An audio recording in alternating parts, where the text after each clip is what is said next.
Let's talk about the Panasonic Leica 100-400 and see if it's any good for video.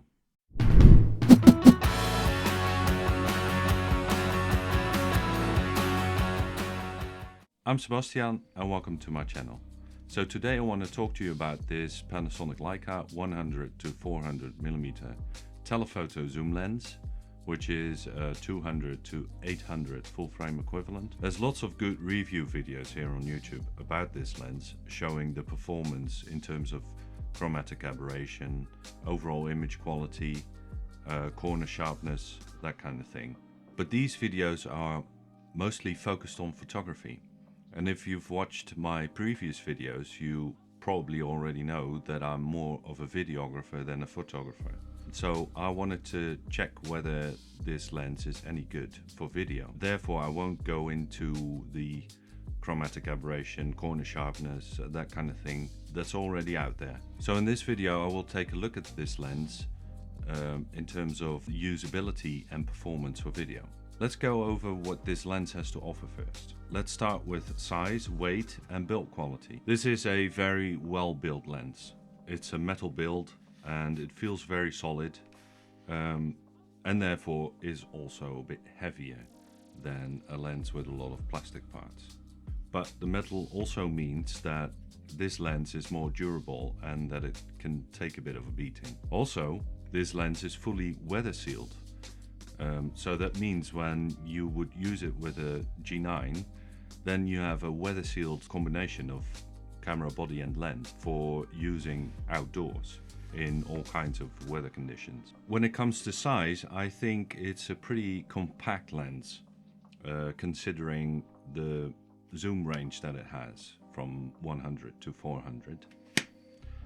It does extend quite a bit when you zoom though, and in combination with the built-in sun cap and the extension for it, it becomes quite a long lens.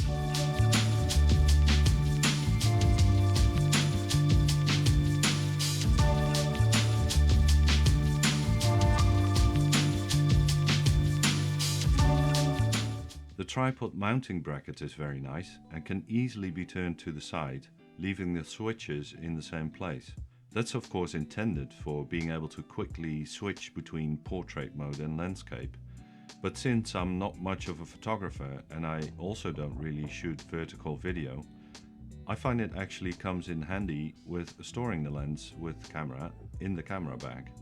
Then the zoom ring, the focus ring and the switches on the side. There are 3 switches, one for turning the optical image stabilization on or off, one for switching between autofocus and manual focus, and one for switching between the full focus range or a range from 5 meters and up. The last one comes in handy when you use autofocus and you don't want it to focus on anything close by in the shot. The switch for turning the optical image stabilization on or off can be useful as well and necessary in some situations. I've made a video about stabilization where I explain why you would want to turn the optical image stabilization off. You can watch it right here. Here? Yeah. The switch for autofocus or manual focus I personally find very useful because I more often use the switch on the lens for that rather than the switch on the camera. But I think that comes down to personal preference. So the focus ring. It's very nice to use and it has a good amount of resistance and is very smooth, which is very important for video because if you want to do a focus pull, manual focus pull, you want it to be smooth. And that's definitely possible with this lens, with the focus ring. But what makes this focus ring even better is the combination with, for example, the G9 with the focus ring control update. Version 2.5, which gives you the ability to set this focus ring to linear behavior, and that makes focus pulling a lot easier. And this lens is compatible, so if this lens is up to date and your G9 is up to date, you have the ability to set it to linear. In case you didn't know about this or you don't know how it works, I've made a video about the firmware 2.5, you can watch that video also right here. I'll also put links in the description to the videos that I've mentioned. Then the Zoomring. The experience of using the Zoomring on this lens is very different from the focus ring, because this Zoomring feels very stiff and it's almost impossible to do a smooth zoom with this lens. Now, I personally don't really use zooming during a recording, but if you're someone that does, that's not really possible with this lens. I've also tried like pulling on the lens like this to see if that's any smoother, but as you can see, it doesn't go smoothly.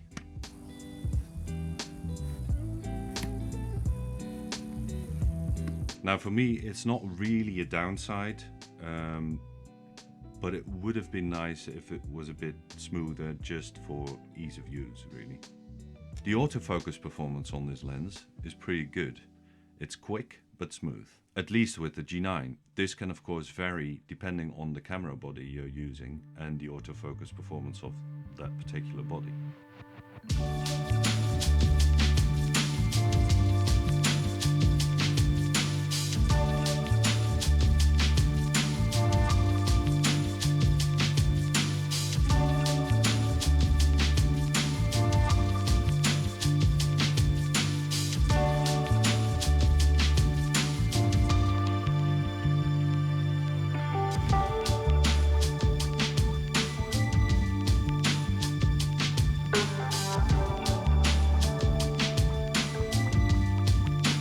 The autofocus system in the lens is also very quiet. It's almost inaudible, and that's very important for video because you don't want to have your on-camera mic to pick up the sounds of the autofocus. The lens has a variable aperture from f4 to f6.3 at the longest end, and while this isn't preferable for video, you would actually like a constant aperture, I would say that for the price it has a reasonably wide aperture at 100mm, and also a constant and wider aperture would make this lens much heavier, bigger and much more expensive. So I think it's a good compromise between size, price and aperture. Is it good in low light? No, not really. But if you're someone who needs a long telephoto zoom lens and shoots a lot of low light footage, then you would probably look at a different camera body lens combination anyway. Then the stabilization. This lens has optical image stabilization, and when combined with, for example, the G9, it's compatible with the dual O.I.S system. And I must say, the stabilization performance is incredible. Handheld shooting, even at 400mm, is possible, and I think that's very impressive with such a long lens. So who is this lens for? Well, I think for people who like to shoot wildlife, with a camera of course, events, sports videographers, who are looking for a good telephoto zoom that has weather sealing and has very silent autofocus, good autofocus performance, but also a very nice to use focus ring for manual focus, will really like using this lens. The downsides to this lens are the variable aperture and the stiff zoom ring, really. But I think for video there are so many good things about this lens. For example, the silent autofocus, smooth zoom ring, and let's not forget the incredible range from 100 to 400mm, that I think, considering the price, this is a really good option for a good telephoto zoom lens for video. What do you think about this lens, especially when using it for video? Let me know in the comments. And also, if you have any questions, please drop them in the comments as well. I hope this video was helpful. If so, please give it a like and subscribe to the channel and hit that notification bell. And I hope to see you next time. Thanks for watching.